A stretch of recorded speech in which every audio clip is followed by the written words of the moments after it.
Hello and welcome back. हालांकि आप लोगों ने सब्सक्राइब एंड शेयर नहीं किया है चैनल को, फिर भी I am making this video for the sake of learning. Okay, जैसा कि मैंने आपको बताया कि ये क्वेश्चंस जो हैं ये आप लोगों के लिए बहुत ज़्यादा इंपॉर्टेंट रहने वाले हैं HSSC एग्ज़ाम के लिए। ठीक है, क्योंकि सेम ही पैटर्न, सेम ही सिलेबस KVS का उठा लिया है HSSC ने, और ये सेम क्वेश्चंस भी पूरी पूरी संभावना है HSSC यहाँ से उठाएगी।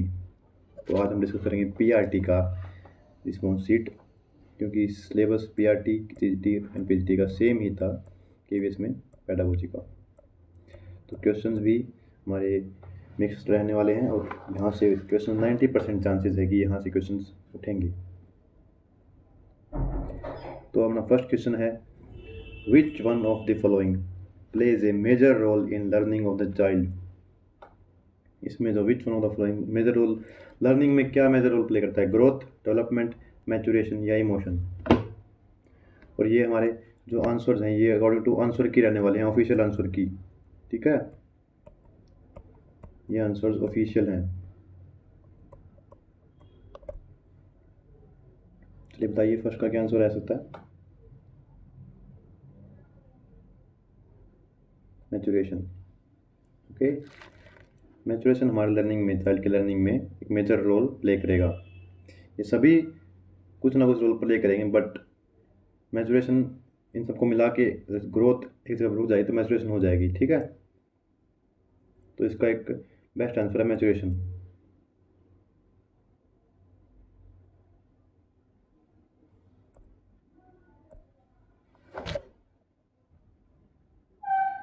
नेक्स्ट क्वेश्चन है हमारा, normally cognitive development occurs at which stage of the child.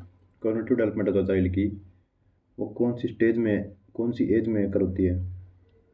बच्चा समझता है, लॉजिकल थिंकिंग करता है, बताइए।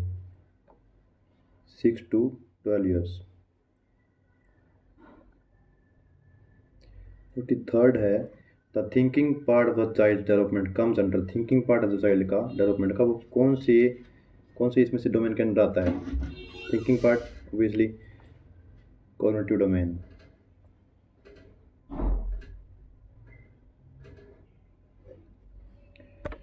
जो भी हमारे सोचने के जो कार्य हैं, सोचने की थिंकिंग एबिलिटी है, और जो भी ये क्रिएटिव थिंकिंग है, सभी कॉग्निटिव डोमेन के अंदर आएंगे। ठीक है। 44th है, the body's reaction to facial expression. इसके अंदर कीवर्ड्स क्या हैं? Body's reaction to facial expression should be included in. जो बॉडी का रिएक्शन है फेशियल एक्सप्रेशन के से, वो किसके अंदर इंक्लूड होगी? कॉग्निटिव डोमेन के अंदर, फिजिकल के अंदर, कम्युनिकेटिव के अंदर या सोशो इमोशनल के अंदर? ये हमारे इंक्लूड होंगे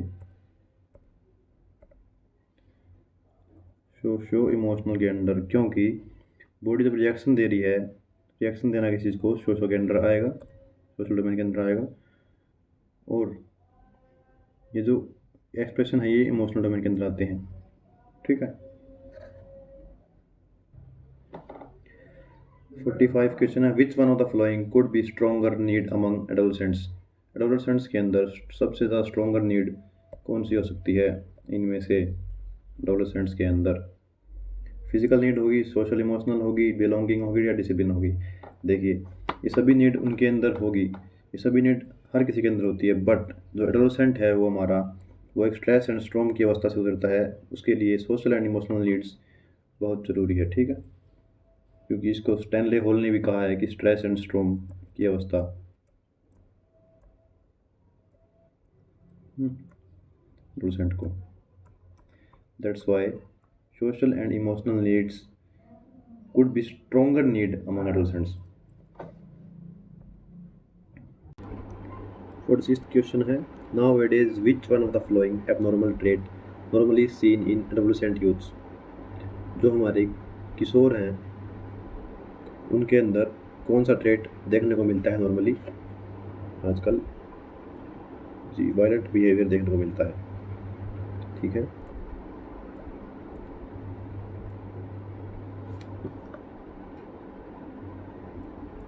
47th है, what the schools should do to address juvenile problems.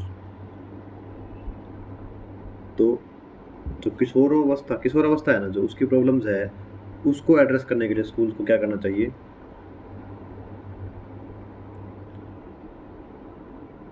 Arranging regular professional counselling in schools, ये आंसर अप्रोप्रिएट होगा अकॉर्डिंग टू आंसर की। नेक्स्ट क्वेश्चन है, what is the role of family in educating the child. Family का role क्या होगा। Role of family होगा imparting values to ensure balanced diet, to buy adequate number of books, to ensure attendance in school। ये सभी family का role है ये सभी, बट इनमें से बेस्ट ऑप्शन क्या है, बेस्ट रोल क्या है। imparting values, फैमिली का ये फॉरमोस्ट रोल होगा बच्चे के एजुकेशन में, कि वो वैल्यूज़ को इम्पार्ट करे बच्चे के अंदर। हिंदी में आप देख लीजिए इस क्वेश्चन को। मूल्यों की शिक्षा प्रदान करना। Which one of the following would be a good example of extended learning in the child? Extended learning, विस्तारित शिक्षा, इसका मतलब क्या है कि जो हमारी जो होमवर्क दिया है या फिर लर्निंग है जो हमारी स्कूल की, उसको एक्सटेंड करके सीखना, यानी कि उसको अलग वे में सीखना। ठीक है, इसका जो फर्स्ट ऑप्शन है completing the written at homework at home, extended learning क्या है, सिंपल लर्निंग हुई ना। Completion of reading of para at home, no. Homework given by the teacher on life situation, yes, ये राइट आंसर है इसका। Homework given by the teacher on life situation, अगर वह teacher life situation को जोड़ के होमवर्क देगा तो बच्चा उसको करने में मज़ा भी लेगा, और एक्सटेंडेड लर्निंग होगी। वो बच्चा किसी सिचुएशन को से सीख कर उस होमवर्क को करेगा, एक प्ले करके वो उस होमवर्क को करेगा। 50th क्वेश्चन है हमारा, who would bridge the home and school, यानी कि घर और स्कूल के बीच में एक ब्रिज का काम कौन करेगा। स्कूल, होम, कम्युनिटी या पेरेंट्स। तो इसका आंसर अकॉर्डिंग टू केवीएस है पेरेंट्स। पेरेंट्स जो है होम और स्कूल के बीच में एक ब्रिज का काम करेंगे। Why only the school is considered for learning centre, school ही क्यों लर्निंग सेंटर के रूप में कंसिडर किया जाता है। वाई ओनली स्कूल, देखिए, all qualified teachers are available, resources are available for learning, financial resources are provided in school, the required learning and socialising parameters are available only in school. इसका best जो answer है, ये सभी school के अंदर होते हैं, but the required learning and socialising parameters are available only in school. तो लर्निंग मटेरियल जो रिक्वायर्ड है, जैसे कि लैब्स है, केमिस्ट्री लैब्स है, कंप्यूटर लैब्स हैं, ये सभी स्कूल के अंदर अवेलेबल होती है। सोशलाइजिंग पैरामीटर्स, यानी कि बच्चे अपने पीयर के साथ खेलते हैं, उनके साथ सीखते हैं, उनके साथ डिस्कस करते हैं। ठीक है, which one of the following is the characteristics feature of development task. Development task का इनमें से कौन सा एक फीचर है विकासात्मक कार्य का। Acquiring psychomotor skills at appropriate age, development of values as the child grows, enhance learning level in school, या फिर सोशलाइजेशन लेवल इंक्रीजेज। बताइए, इसका आंसर है the development of values as the child grows. 53rd है, increasing height and weight of the child comes under. Height और जो wait है जो बढ़ रहा है उसका बच्चे का, वो किसके अंडर आएगा। Physical growth, emotional growth, cognitive growth या सोशल ग्रोथ। ये तो बहुत इजी क्वेश्चन हमें सबको बताइए, फिजिकल ग्रोथ के अंडर आएगा हाइट और weight. Regular participation of social workers and parents in school programmes often termed as, regular participation है जो सोशल वर्कर्स और पेरेंट्स का स्कूल के अंदर, वो क्या बोलते हैं उसे हम। Family student connectivity, social connection, या फिर होम स्कूल कंटिन्यूटी, या family teacher connectivity. 54th question का इसका आंसर है home school continuity. Home school continuity करके एक प्रोग्राम है। ठीक है, ये जो कोविड-19 के अंदर इसको लॉन्च भी किया गया था। होम स्कूल कंटिन्यूटी को बढ़ावा दिया गया था कि आप बच्चे को कैसे घर पे पढ़ा सकते हैं, कैसे उसके साथ खेल सकते हैं, कैसे उसको जान सकते हैं बच्चे को। The power of imagination is normally higher in, जो कल्पना शक्ति है वो किस में ज़्यादा होती है, चाइल्ड में, एडोलसेंट में, एडल्ट में, या सीनियर सिटीजन में। देखिए, हमेशा ध्यान रखिए कि एडल्ट और सीनियर सिटीजन को हम रिमूव कर देंगे अपने एग्ज़ाम के पॉइंट ऑफ व्यू से, क्योंकि स्कूली शिक्षा के अंदर सिर्फ एडोलसेंट तक ही पढ़ाया जाता है। 18 साल तक की उम्र एडोलसेंट की होती है, उसके बाद अडल्ट आते हैं और सीनियर सिटीजन तो काफ़ी बार आते हैं। इसलिए हमें इनमें से बताना है चाइल्ड में, एडोलसेंट में किस में पावर ऑफ इमेजिनेशन ज़्यादा होगी। तो इसका आंसर है एडोलसेंट। इसके अंदर कल्पना शक्ति ज़्यादा होगी, क्योंकि इसके अंदर तब तक सभी कंक्रीट भी और एब्स्ट्रैक्ट इमेजिनेशन भी आ चुकी होगी। The principle of positive reinforcement in learning mentioned by Thorndike is. जो पॉजिटिव रीइंफोर्समेंट है लर्निंग में, थॉर्नडाइक ने मेंशन किया है इसको, पॉजिटिव और नेगेटिव रीइंफोर्समेंट को। वह क्या है? Law of effect, law of trial and error, law of readiness या फिर लॉ ऑफ एक्सरसाइज? बताओ। यह है लॉ ऑफ इफेक्ट। मतलब कि अगर कोई चीज़ का पॉजिटिव रीइंफोर्समेंट हमारे ऊपर होगा, किसी चीज़ का पॉजिटिव प्रभाव हमारे ऊपर पड़ेगा, तो हम उसको दोबारा करेंगे। तो ये होता है law of effect. Which one of the following is one of the principles of learning? One of the principles of learning क्या है इसमें से? एप्टीट्यूड, मोटिवेशन, एटीट्यूड या interest? Motivation is one of the principle. Motivation एक principle है learning का, ठीक है। इनमें से कोई भी ये प्रिंसिपल नहीं है लर्निंग का। Basic principle of constructive learning. Basic principle constructive learning का क्या है?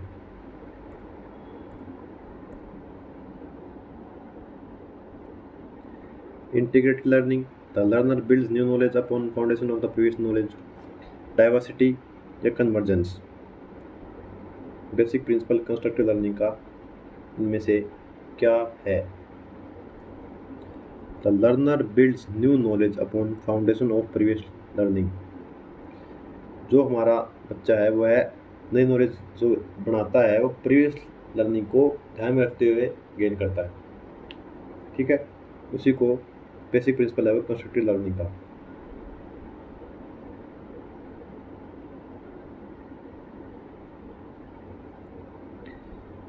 Practice makes a man perfect is apt for. देखिए किसके लिए सुटेबल है practice makes a man perfect? इनमें से कौन से लॉ सुटेबल बैठेगी इस पे? Law of readiness, law of exercise या फिर law of motivation, law of effect? आपको दिख ही रहा है practice exercise, law of exercise, okay. What is the significance of feedback system in classroom? Feedback का सिग्निफिकेंस क्या है क्लासरूम में? It is part of administrative requirement to inform parents about learning levels of children, scope for introspection and further improvement to approve school grants. इसका answer है scope for introspection and further improvement. Feedback का मतलब ही है कि वह further improvement यानी कि जो आगे की इम्प्रूवमेंट के ऊपर ध्यान देगा, और इंट्रोस्पेक्शन का उसके अंदर एक स्कोप रहेगा कि हाँ हमें जांच ये करनी है। फॉर्मेटिव असेसमेंट क्या है? What is formative assessment? Formative assessment आप लोगों को पता है कि ये एंड में नहीं होता है, ये बीच बीच में होता है। तो इवैल्यूएशन एट द एंड काट दो इसको पहले ही, ठीक है। पेपर पेंसिल नहीं होता है, समेटिव होता है वो। तो एंड में एग्जाम होते हैं पेपर पेंसिल टेस्ट, वो होते हैं summative assessment. Evaluation on regular and periodical basis, ये कुछ हद तक ठीक लग रहा है और यही हमारा ऑफिशियल आंसर है इसका। Evaluation on regular and periodical basis, regular basis पे जो हमारा इवैल्यूएशन होता है वो होता है फॉर्मेटिव असेसमेंट। काफ़ी मिक्स्ड क्वेश्चन थे केवीएस एग्जाम में, बहुत इजी भी थे, बहुत हार्ड भी थे, मतलब कि बढ़िया लेवल का एग्जाम था इसमें। पेडागोजी के क्वेश्चंस काफ़ी मिक्स्ड क्वेश्चंस थे, और यही क्वेश्चंस हमें एचएसएससी के एग्जाम में देखने को डेफिनेटली मिलेंगे, डेफिनेटली। नेक्स्ट क्वेश्चन है आईसीटी टूल्स इन क्लासरूम।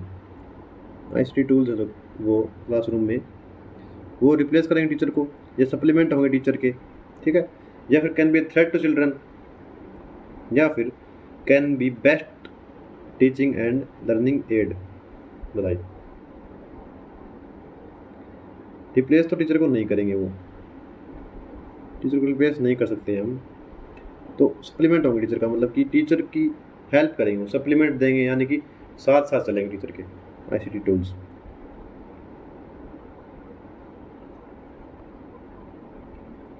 इसी में हमारा नेक्स्ट है, what is the significance of instructional material in classroom.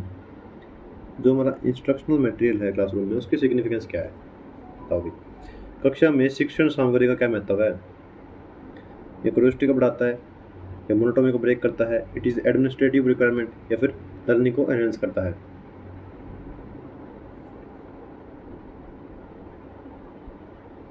Enhance the learning, इससे अधिगम में वृद्धि होती है। Competency based teaching basically is, competency based teaching है जो बेसिकली क्या होती है, लर्नर सेंट्रिक होती है, टीचर सेंट्रिक है, कुरिकुलम सेंट्रिक, एक्टिविटी सेंट्रिक। तो 64th का आंसर है लर्नर सेंट्रिक। कॉम्पिटेंसी बेस्ड दक्षता आधारित अध्यापन होता है जो लर्नर सेंट्रिक होता है, किसी बच्चे को हम कोई दक्षता सिखा रहे हैं। Why syllabus is important in classroom, easy for teachers and students, administrative requirement to execute classroom transaction effectively, provide scope and direction in particular subject to attain expected outcomes। देखिए इसका आंसर एग्जैक्टली यही है, it provides scope and direction in a particular subject to attain expected outcomes. इसका मतलब है कि किसी भी सब्जेक्ट में वह स्कोप प्रदान करता है और डायरेक्शन दिशा देता है कि उस पर्टिकुलर सब्जेक्ट में कैसे हमें आउटकम्स को अटेन करना है। तो इसलिए सिलेबस बहुत ज़्यादा इंपॉर्टेंट है हमारे लिए। What is the role of student outdoor activities in classroom. Outdoor activities का क्या रोल है, promote entertainment, social skills, self confidence, या फिर बेटर लर्निंग। देखिए सारे ऑप्शन आपको सही ही लगेंगे, हर क्वेश्चन में लगभग क्वेश्चन में आपको सारे ऑप्शन सही लगेंगे, या 2 या 3 ऑप्शन सही लगेंगे। इसका बेस्ट आंसर हमें निकालना है, इसका बेस्ट आंसर है जो आउटडोर एक्टिविटीज़ हैं वो प्रमोट करेंगे सोशल स्किल्स को। ठीक है, एंटरटेनमेंट तो हम किसी और तरीके से भी कर सकते हैं, क्लासरूम में भी कर सकते हैं, बट सेल्फ कॉन्फिडेंस भी बढ़ा सकते हैं ग्रुप कंडीशन करा के, बेटर लर्निंग भी करा सकते हैं ICT टूल्स के माध्यम से। बट आउटडोर एक्टिविटीज़ से ही क्या होगा, प्रमोट होगी सोशल स्किल्स, टीम बिल्डिंग सीखेगा वो। ठीक है, टीम लर्नर बनेगा, एक ग्रुप में खेलेगा वो। विच one of the flowing factors में बैडली अफेक्ट लर्निंग, इनमें से क्या लर्निंग को, अधिगम को बुरी तरह प्रभावित करेंगे।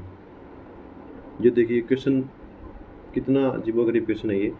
नोसी surroundings, bad social circle, small classroom, discomfortable furniture, इन सभी लग रहे हैं सही कि हाँ सराउंडिंग्स जो नोसी होगी तो ये भी बैडली इफेक्ट करेगी, बैड सोशल सर्कल होगा तो ये भी बैड इफेक्ट करेगा, स्मॉल क्लासरूम होगा तो भी कंफर्टेबल नहीं होगा फर्नीचर तो ऑफ कोर्स बैडली इफेक्ट करेगा लर्निंग को। बट इसका आंसर जो केवीस ने माना है वो क्या है, बैड सोशल सर्कल्स, ये बच्चे को सबसे ज़्यादा प्रभावित करेंगे लर्निंग। यहाँ लिख दो मैं अकॉर्डिंग टू केवीएस, भाई मैंने नहीं बोला ये।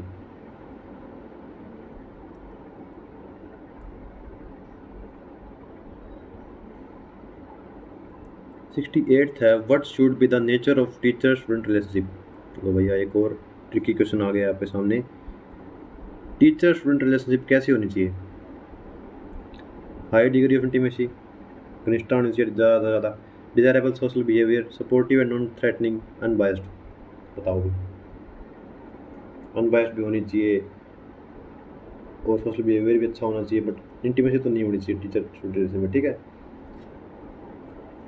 तो इसका आंसर केवीस ने क्या माना है, अगर आपको भी लगता है यही है तो सपोर्टिंग एंड नॉन थ्रेटनिंग होना चाहिए टीचर का और स्टूडेंट का रिलेशनशिप। ठीक है, according to KVS official answer की। और मेरे भाई जो लोग ये बोल रहे हैं कि अगर रिवाइज भी हो गया आंसर की अभी, बट रिवाइज का CDP के अंदर रिवाइज की कोई गुंजाइश नहीं होती है, क्योंकि इसके अंदर आप प्रूव नहीं कर सकते कि इसका आंसर यही सही है या फिर ये सही है। उन्होंने जो मान लिया वो मान लिया। ठीक है, इसका आंसर यही ऑफिशियल है और यही इसका आंसर रहेगा इन क्वेश्चंस का। और मैंने देखा है बहुत टीचर्स ने अभी करवा रखी है, यूट्यूब पे भी डाल रखे हैं केवीएस के जो एग्ज़ाम्स के क्वेश्चंस हैं, बट ऑफिशियल आंसर की के अकॉर्डिंग किसी ने भी नहीं करवाया, वे अपने हिसाब से करवा रहे हैं। इसलिए आंसर की में कुछ है और किसी और के हिसाब से कुछ है, that's why I have begun this series. क्योंकि भाई मैं भी एस्पिरेंट हूँ एक SSC का, और मुझे रियलिटी में यूट्यूब पे अभी तक ऐसा कुछ मिला नहीं था, इसलिए मैंने ये सीरीज़ सोचा कि साथ साथ पढ़ ही रहा हूँ तो सबकी हेल्प भी हो जाएगी, इसलिए मैंने ये क्वेश्चंस आपके लिए डाल दिए। तो नेक्स्ट क्वेश्चन है हमारा, what is the role of learner in cognitive learning. Learner का रोल क्या है कॉग्निटिव लर्निंग में? लर्नर इन कॉग्निटिव लर्निंग में क्या रोल है इसका? इसका आंसर है फोर्थ, एक्टिव पार्टिसिपेशन। ठीक है, कॉग्निटिव लर्निंग में एक्टिव पार्टिसिपेशन होगा लर्नर का। थोड़ा स्पीड अप करेंगे। What is the demerit of behaviouristic learning. Demerit क्या है बिहेवियरिस्टिक लर्निंग की? Demerit of behaviouristic learning 70th question का तो आंसर है, it focuses on surface behaviour only. ठीक है, क्वेश्चंस आप पॉज करके पढ़ लीजिएगा। लो भैया, डिसलेक्सिया रेफर्स टू, इस क्वेश्चन में बताइए जी, डिसलेक्सिया रेफर्स टू, सबने पढ़ा और सबको पता है dyslexia refers to reading disability है ना डिसलेक्सिया। बट ट्विस्ट क्या है? केवीस ने इसका आंसर बनाया इनएबिलिटी टू लर्न। अब कौन गूगल से आएगा? लर्निंग डिसेबिलिटी है ये, हाँ, इनएबिलिटी टू लर्न, इसका आंसर यही सही माना है केवीस ने। The condition in which the child can not recognise properly the numbers, जो नंबर्स में उसको दिक्कत होती है वह कौन सी डिसेबिलिटी है नंबर्स पहचानने में? प्रैक्सिया, लेक्सिया या ग्राफिया या calculia? Okay, dyscalculia. Minimum percentage of disability to claim various benefits from government for disabled, यानी कि इसके अंदर हमारा बताया गया है RPWD एक्ट है जो उसके अंदर डिसेबिलिटी का मिनिमम परसेंटेज कितना है तभी उनको बेनिफिट मिलेगा डिसेबिलिटी का, या फिर डिसेबिलिटी सर्टिफिकेट मिलेगा।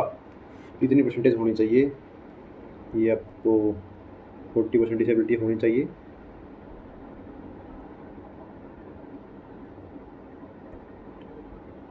मेगासिफेली क्या है मेंटल हेल्थ को लेके? देखो, मेगा में का मतलब लग रहा है हमें कि बड़ा होगा, इसका मतलब मेगा यानी बड़ा।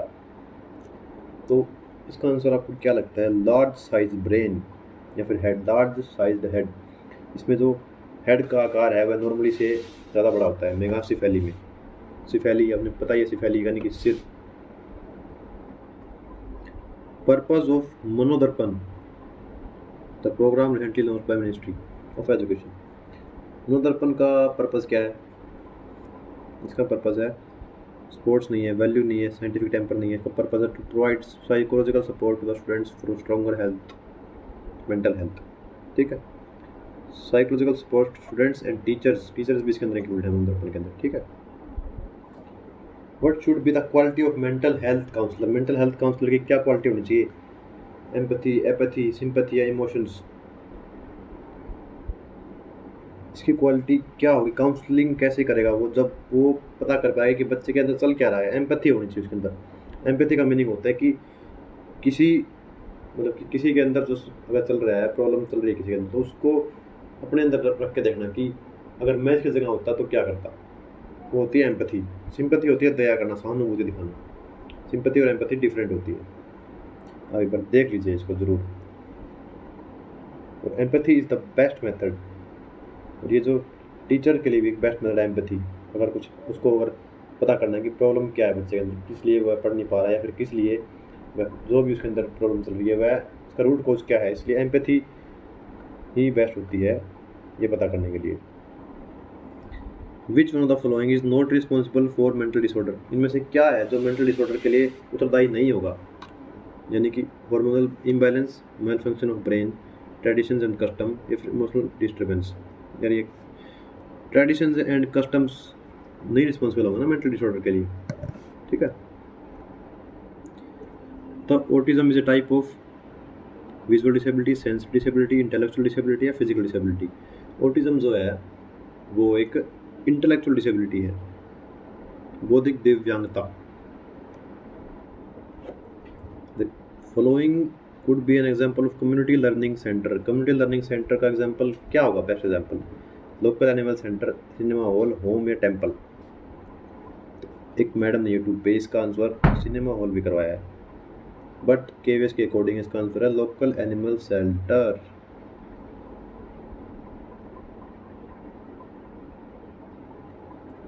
Normally, what is the advantage of educational counseling and guidance in schools?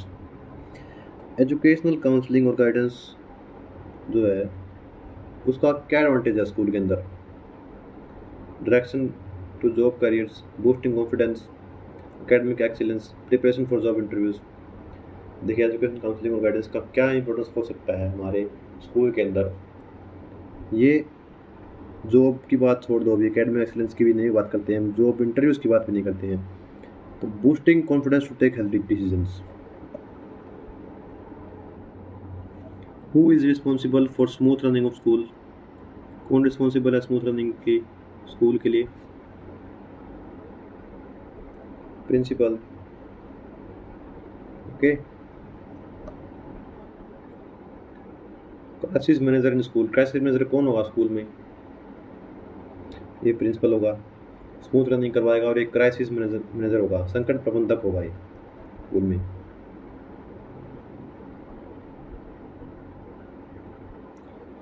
The positive organisational climate in school can be provided by. Positive organisational climate यानी कि सकारात्मक संगठनात्मक परिवेश कैसे प्रभावित किया जा सकता है? स्कूल लीडर इफेक्टिव हो, डेडिकेटेड स्टाफ हो, स्टूडेंट्स हो या पेरेंट्स के द्वारा? कैसे? इफेक्टिव स्कूल लीडर होना चाहिए। लीडरशिप जो हमारा चैप्टर है उसके अंदर से एक क्वेश्चन है, इफेक्टिव स्कूल लीडर होना चाहिए पॉजिटिव ऑर्गेनाइजेशनल क्लाइमेट प्रदान करने के लिए। भाई अगर समझ में भी ना भी आए ना तो इन क्वेश्चंस के रट्टे मार लो, ये बिठा लो, सेम के सेम ऑप्शंस और सेम के सेम क्वेश्चंस आपको देखने को मिलेंगे। What is the purpose of school development plan? SDP school development plan का पर्पस क्या है? ये है enrich school culture, school culture को ये एनरिच करता है। और थोड़ी सी इसकी एडिशनल इन्फॉर्मेशन मेरे पास है, जो आरटी हमारा उसके आर्टिकल नंबर जो एसएमसी होता है स्कूल मैनेजमेंट कमेटी, ये आर्टिकल नंबर 21 के अंदर आती है, और आर्टिकल नंबर 22 में आती है एसडीपी स्कूल डेवलपमेंट प्लान। ये जो एसएमसी है यही स्कूल डेवलपमेंट प्लान को बनाती है, और एसएमसी है आर्टिकल 21 के अंदर और एसडीपी है आर्टिकल नंबर 22 के अंदर। और ये क्वेश्चन भी हमारा पूछा गया था एसएमसी वाला कि ये कौन से आर्टिकल के अंदर है। What is the purpose of time table? का पर्पस क्या है स्कूल के अंदर? टाइम टेबल का पर्पस बता दो। Complete syllabus in time? बिल्कुल नहीं। To conduct examinations as per schedule, to rationalise teachers work, to stay organised in all aspects. बताइए इसका आंसर क्या होना चाहिए? To stay organised in all aspects. Time table हम क्यों बनाते हैं? ताकि हम ऑर्गेनाइज रह सकें, सुबह ये पढ़ना है, शाम को ये पढ़ना है, दिन में ये पढ़ना है, ऑर्गेनाइज रह सकें। नहीं तो हम कुछ भी यूट्यूब पे देखेंगे वो पढ़ने लग जाएंगे, कहीं से पीडीएफ मिली वो पढ़ने लग जाएंगे। बट ऑर्गेनाइज रहने के लिए हमें टाइम टेबल की बहुत ज़रूरत होती है। Okay. Why is PTA parent teacher association required in schools? देखिए, फंड्स के लिए नहीं भाई। It can take part in school programmes, PTA promotes cooperation, joint collaboration of parents and school would enhance learning and all round development.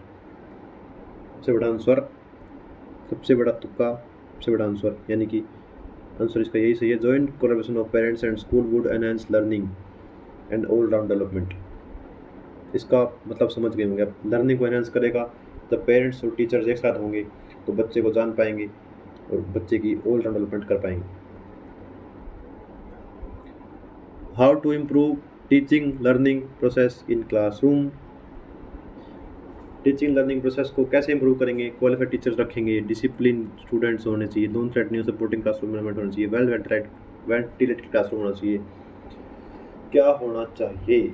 सबसे important है हमारा non threatening and supportive classroom environment होना चाहिए, तभी टीचिंग लर्निंग प्रोसेस को बेहतर किया जा सकेगा।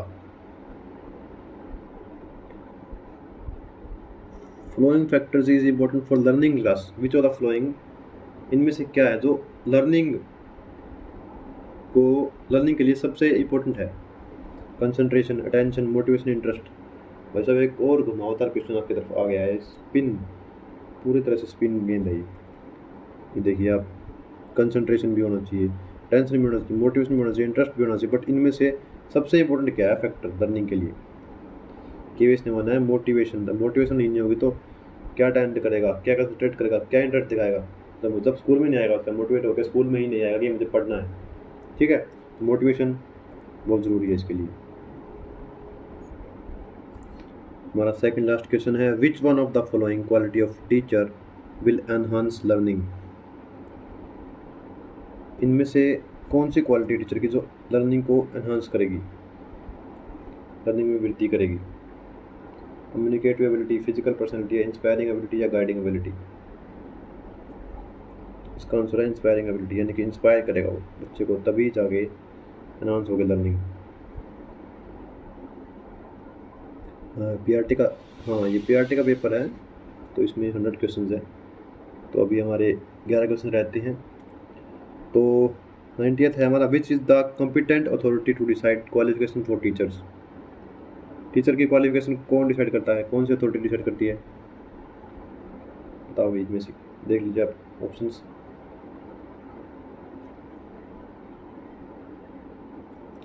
NCTE, national council for teachers education. The curriculum should focus on, curriculum किस पे फोकस होना चाहिए? All round development of child. यार पहला ऑप्शन सही है 91 का फर्स्ट।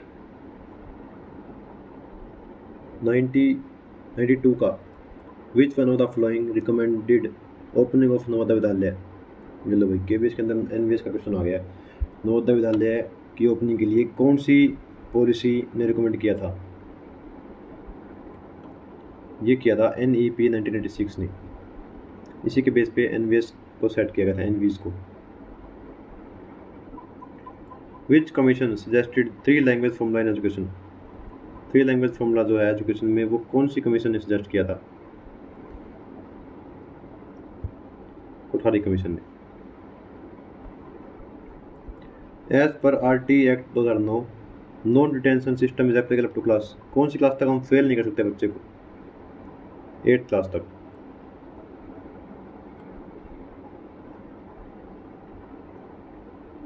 NEP 2020 के according the medium of instruction up to class 5th in school should B.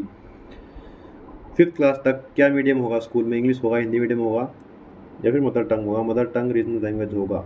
जिस भाषा से बच्चा आ रहा है, जिस परिप्रेक्ष्य से बच्चा आ रहा है, वही उसका मीडियम होगा, mother tongue. Which national policy recommended use of grades in place of marks? Use of grades in place of marks किसने रिकमेंड किया था? ये रिकमेंड किया था 1986 की पॉलिसी ने, जिसके द्वारा एनवीएस सेटअप किए गए थे।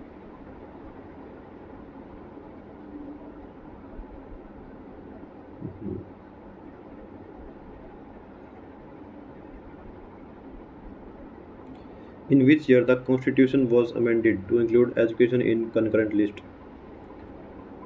एजुकेशन को कंकरेंट लिस्ट में डालने के लिए कौन सा अमेंडमेंट हुआ था, कौन सा ईयर हुआ था? ये हुआ था 1976 में। विजन ऑफ NEP 2020, ये NEP है ना भाई, बहुत इंपॉर्टेंट है आपके लोगों के लिए, तो इसको एक बार पढ़ लीजिएगा, इसकी वीडियो देख लीजिएगा। To transform India a vibrant knowledge society, skill India, free compulsory education, ये तो भाई RTE के अंदर बताया गया है। To make every citizen a human capital. बताइए विजन क्या है NEP का? NEP का विजन है to transform India in a vibrant knowledge society, Bharat को एक सशक्त एवं जीवंत ज्ञान आधारित समाज में परिवर्तित करना। क्योंकि इसके अंदर बात की गई है प्रैक्टिकल नॉलेज की, इसके अंदर बात की गई है कोडिंग की, वोकेशनल नॉलेज।